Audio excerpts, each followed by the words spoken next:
What's up, everybody? How's everybody doing out there? Welcome back.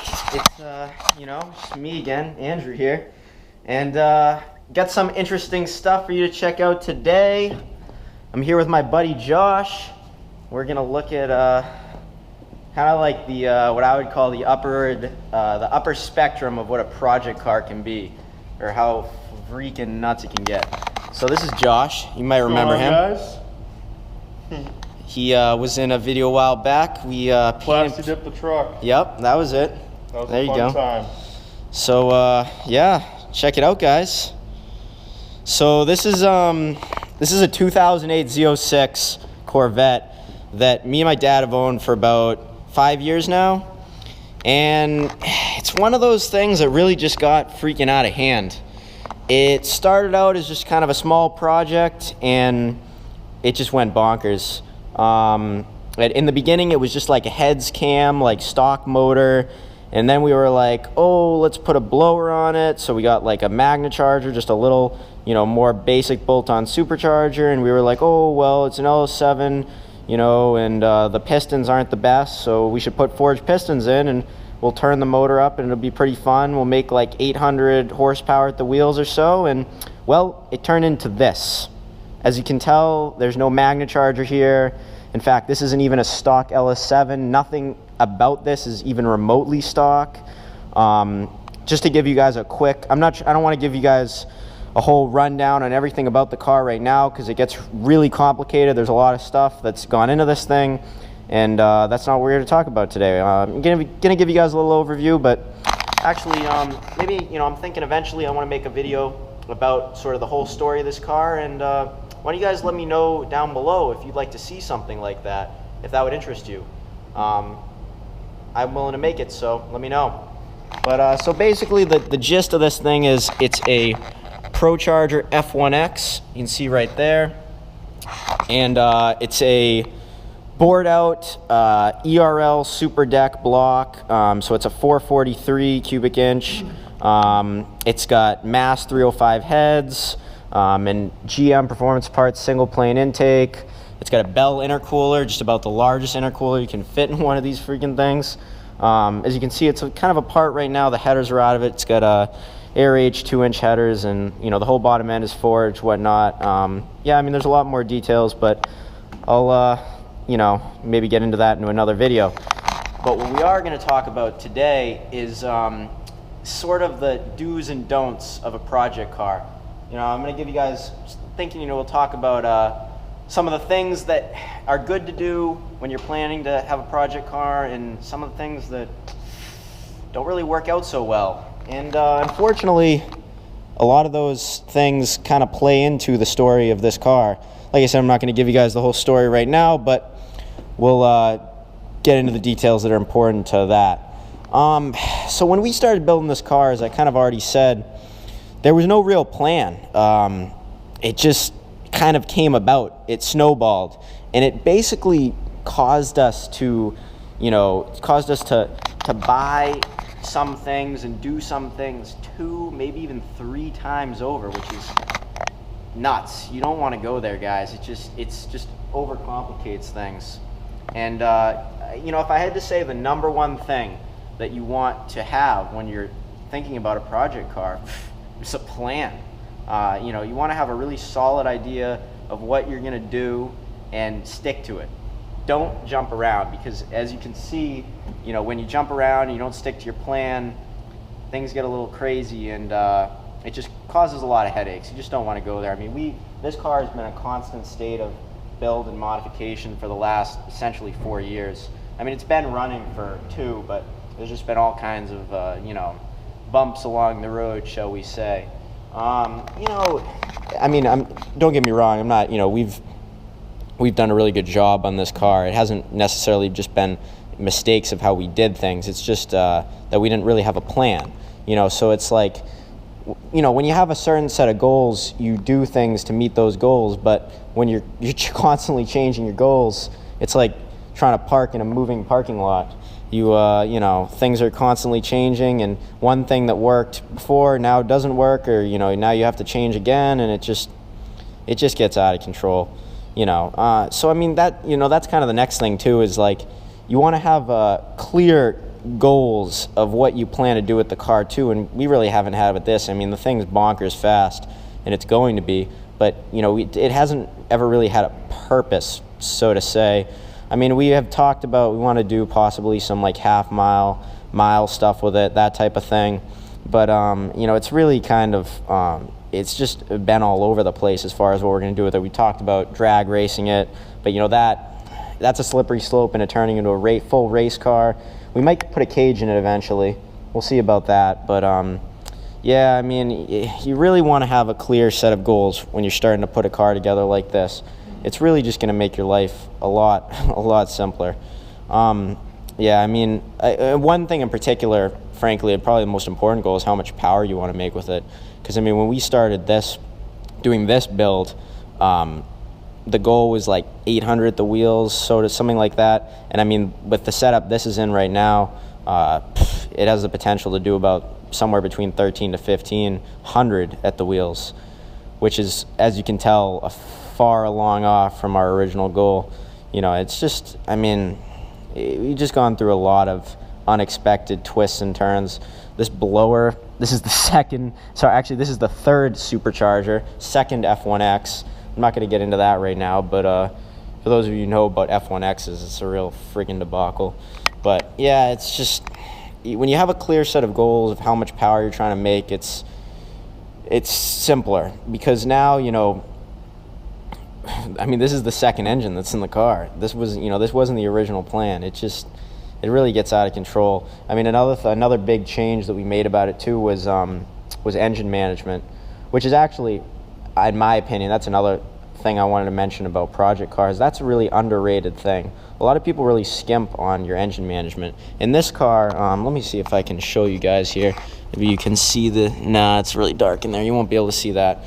This car is a Haltech engine computer, which is a really great engine computer, honestly. And a lot of people tend to skimp on their engine management. They're willing to just run factory engine management or whatever. And with a lot of these cars, the factory engine management is just really compromised and not all that great. All in all, it's when you have the advanced engine management like that, an aftermarket standalone, it allows you to do a lot more with the car that you wouldn't be able to otherwise, and allows you to put a lot of safeties in, kind of protecting your investment. But ironically, as I say that, a lot of the problems we've had with this car and why it's sat here so long is because of that. But it's because we also overcomplicated things. We wanted to maintain all the factory functionality and not turn it into like a gutted car. So, the Haltech, to make that work with all the factory stuff isn't really a simple challenge. And there was no plug-and-play solution for this car. So we've gone back and forth a lot trying to make an engine harness work, and it is what it is. But what are you going to do? Another thing too about project cars is, honestly, as much as like we've done a lot of the work in this car ourselves, and it's really easy to get ahead of yourself and you want to start doing stuff that you don't really know how to do. And it's like, if there's something that you don't know how to do, leave it to someone who does. Like for instance, we decided that we should pay somebody to do the fabrication work on this car instead of doing it ourselves. And we had a friend of ours, Dan Page, who built some really, really fantastic race cars, by the way, do all the fab work for the piping and stuff. And I mean, it came out a hell of a lot better than we ever could have made it work out, for sure. He made these nice brackets and stuff, make all the intercooler assembly and everything else, come out nice. So, I mean, that's really another big thing, is like, as much as it's cool to do everything yourself, you don't want to get too far ahead of yourself. It's better to certain things, that someone else can do better. You might as well let them do it. Like we might put a cage in this car too, and we're gonna also have Dan probably do that, maybe this winter actually, just so that we can drag race the car and do more stuff with it. But yeah, another thing with project car too, another good tip I would say, is to do a lot of good research on whatever it is that you're building or putting together, because I mean, why reinvent the wheel? A lot of times someone might have already done something that you're trying to do, and you can learn a lot from them. I mean, and now that's a slippery slope into getting way into some stupid form, because some of these forums get really out of control, and that's not really you don't, there's a lot of misinformation, I guess is what I'm getting at. You want to be careful of that. But you know, if you can find people who have done what you're doing before, you know, that's always really helpful, man. I mean, we, in the process of building this car, dealt with a lot of different companies and guys around the country and stuff. And I mean, without their help, it would have been even more complicated. You know, some guys like Brian Tooley Racing and just a number of guys that were really helpful, like 4 Fuel Systems and Julio at Alki Tech, or Alki Control. I mean, yeah, you know, there's a lot of people out there, you know, who know a lot about this, you know, different things you might be doing with your car, and you know, you want to talk to those people. It's gonna really benefit you, you know, in the finished product of your car. So yeah, let me know in the comments below if you guys have any other tips, you know, when it comes to putting together a project car that you guys you know, think people should keep in mind. And yeah, just thinking out loud here, if there's anything else that I wanted to mention. Overall, try to do things once, not more than once, because I mean, when you you know, this also plays back into what I was saying about having a plan. I mean, as you can tell, this is all apart back here, and it's because we just took the rear end apart again for like the 3rd time, because of all of kinds of, you know, long and complicated reasons I'm not going to get into. But you know, it's, in general, try to do things once, not more than once, because it really really gets messy. End up doing things a lot of times and it becomes a real disaster. So yeah, let me know if you guys have any ideas of tips you think are important to know when you're doing a project car. Yeah, what do you think, Josh? What's going on? What's going on, buddy? Just hanging out. Just hanging out? Yep. Yeah, that's all you got to say? That's all I gotta say. That's all you got to say? Do things once. You never have to do it again. You hope. You hope. Yep. You hope. You hope. It doesn't always work out that way, so you can't, you know, perfect world, can't always have it. What are you gonna do? What are you gonna do? Well, I'm gonna throw some clips in here I think you guys might like of this car. And, you know, I said I won't really get into the whole story, everything about it, but might give, you know, I figured I'd give you guys a little bit of material there. I got some good stuff, some good videos of it that I'll show you right now. I'm good. Yep.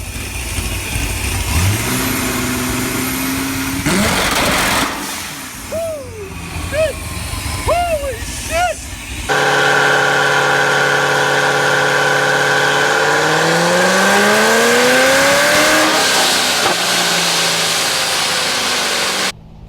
Well, so it just happens to be snowing pretty decent outside right now. So let's see some snow drifting. How about it?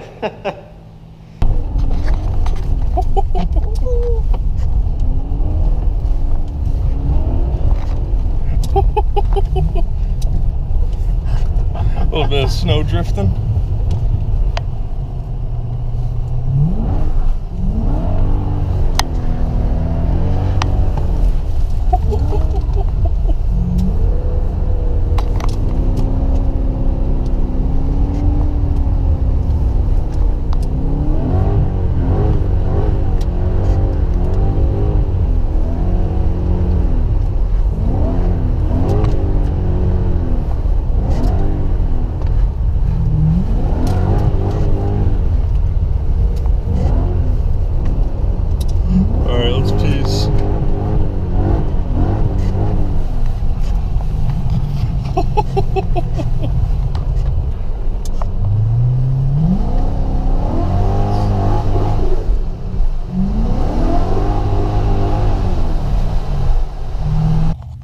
I need to weld the diff in this.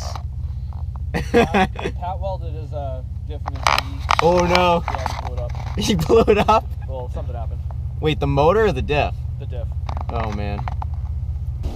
Well, hope you guys enjoyed that little slide action going on there. Oh yeah. Yep. Josh enjoyed it. I enjoyed it very well. With all his anxiety-filled thoughts. Jesus Christ. Every time we would go into a parking lot, I'd see the pavement. That's all I'd see. We hit the snow, we hit the ice, and we're hitting the pavement, and I'm just like, oh, Jesus Christ. This car needs a cage. This car needs a cage. I'm telling you right now, this car needs a cage. Well, as always, guys, thanks for watching. If you're stopping in for the first time, make sure to subscribe, like, comment, let me know what you think, and I'll catch you guys next time.